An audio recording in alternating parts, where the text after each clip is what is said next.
J'ai compris qu'il n'y avait aucune différence entre moi et le public. Peut-être que j'avais de meilleures chaussures, mais dans le fond, véritablement, il n'y avait aucune différence. Vous êtes ici, dans cette merveilleuse école, et chacun de vous a ses propres compétences, ses propres limites et ses propres dons. Nous recherchons tous la même chose. Nous voulons tous révéler la plus haute expression de nous-mêmes en tant qu'être humain. Et lorsque j'ai compris ça, j'ai compris que si vous travaillez dans une boulangerie, que si c'est là où vous voulez être, c'est votre vocation, alors c'est fait pour vous, c'est fait pour toi et c'est tout. Et le challenge, tout le challenge consiste à toujours se demander quel est le bon pas à faire juste après et quel est le suivant. Et quel est le suivant. Et en même temps, il n'y a pas besoin de se sentir dépassé par ce challenge, vous savez, parce que votre vie est plus grande que ça. En admettant que vous êtes dans une situation critique, à un moment donné, le challenge consiste à anticiper le prochain pas sans se sentir frustré d'être là où l'on est aujourd'hui. Non, vous n'êtes pas défini parce que les autres qualifient d'échec pour vous. Parce que l'échec n'est là que pour vous indiquer une autre direction à prendre. Le message que je veux vous transmettre aujourd'hui est tout simple. Soyez sûr que tout ce qui vous est arrivé dans votre vie vous a préparé à ce que vous puissiez vous sentir mieux et vous épanouir. Vous avez appelé chacune de ces choses que vous avez vécues, que vous en soyez conscient ou pas. Quand vous constatez cela, vous commencez à prier, méditer ou tout simplement à avoir une pratique spirituelle. Quelle est la chose dont vous avez le plus besoin? Si vous voulez réussir, vous devez avoir cette chose dans votre vie qui vous nourrit. Peu importe comment vous appelez cela, que vous appeliez ça la religion, la spiritualité, vous devez avoir ça, cette connexion au Dieu unique.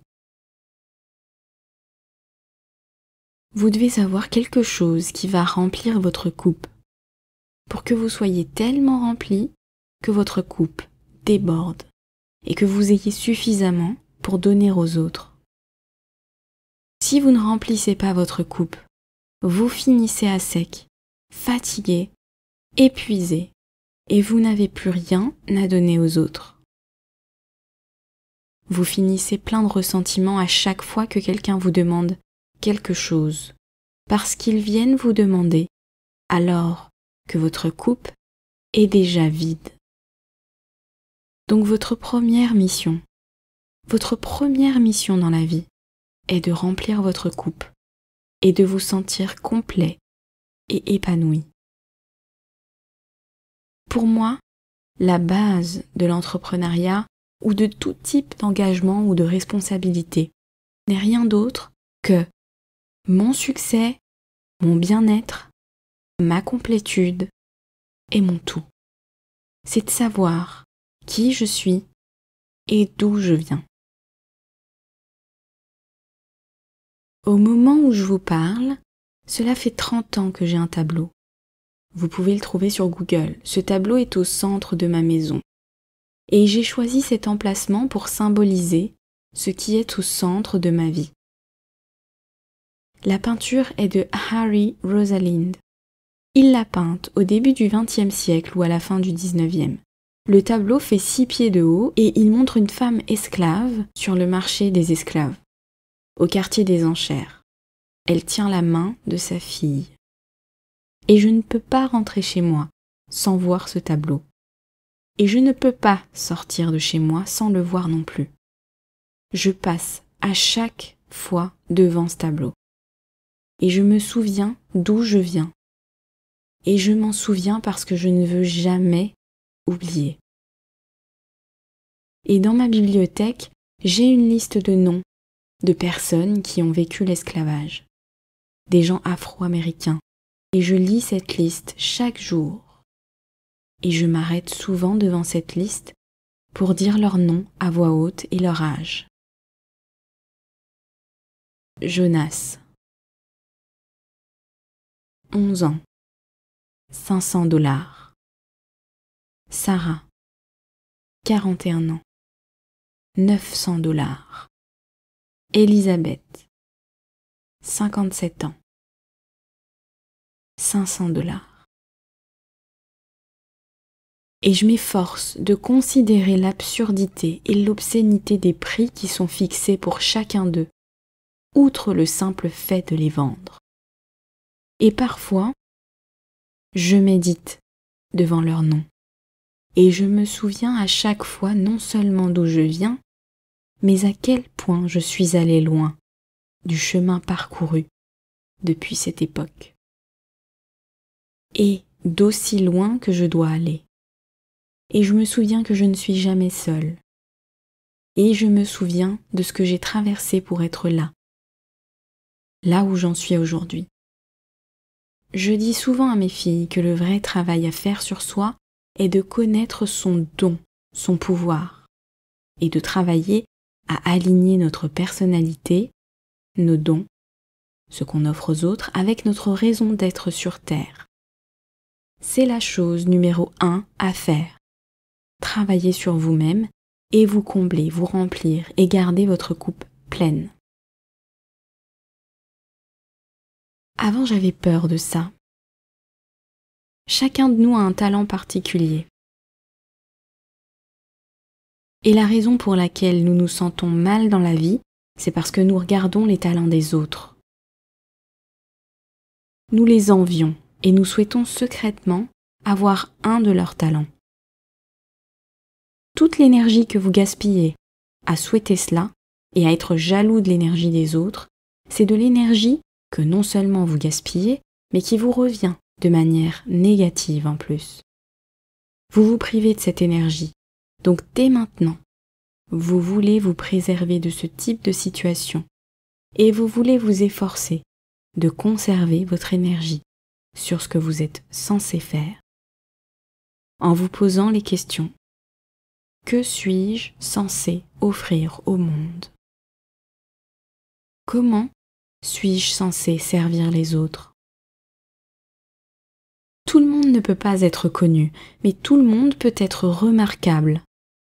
Parce que ça, c'est déterminé par comment vous faites ce que vous faites. Il n'y a pas un métier où vous ne pourriez pas être remarquable. Que vous soyez professeur, boulanger, boucher, caissier, assistant social, infirmier, docteur, peu importe. La question reste toujours la même. Comment puis-je me servir de cela pour accomplir et servir quelque chose de plus grand que moi?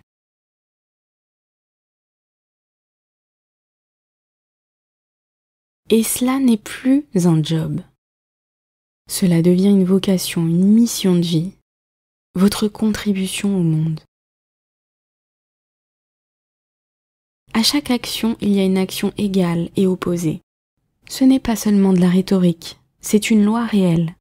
C'est la 3e loi de Newton sur la relativité, qui dit que tout ce qui sort rentre, tout ce qui monte redescend.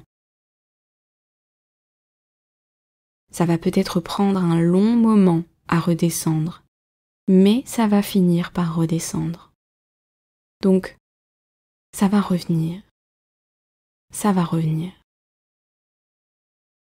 Donc, utilisez cette loi à bon escient pour vous.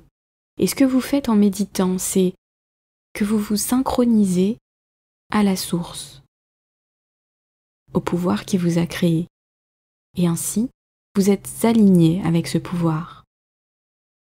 Et donc, lorsque vous marchez sur la terre, tout ce que vous faites provient du plus profond de vous-même. Vous devenez aligné avec vos actes. Et cela provient de la source.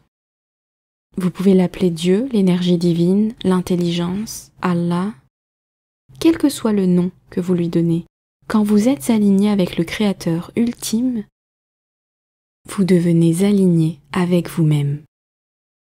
Cette vidéo est terminée, mais il est grand temps de prendre un nouveau tournant. Reprends ta vie en main en 203 jours, soit 29 semaines, grâce à 76 vidéos, un cahier pratique, 22 exercices en 6 modules, de l'estime de soi au changement des habitudes. Accède à un programme détaillé pour garder le cap. Pour en savoir plus et rejoindre le programme, clique sur le lien en description.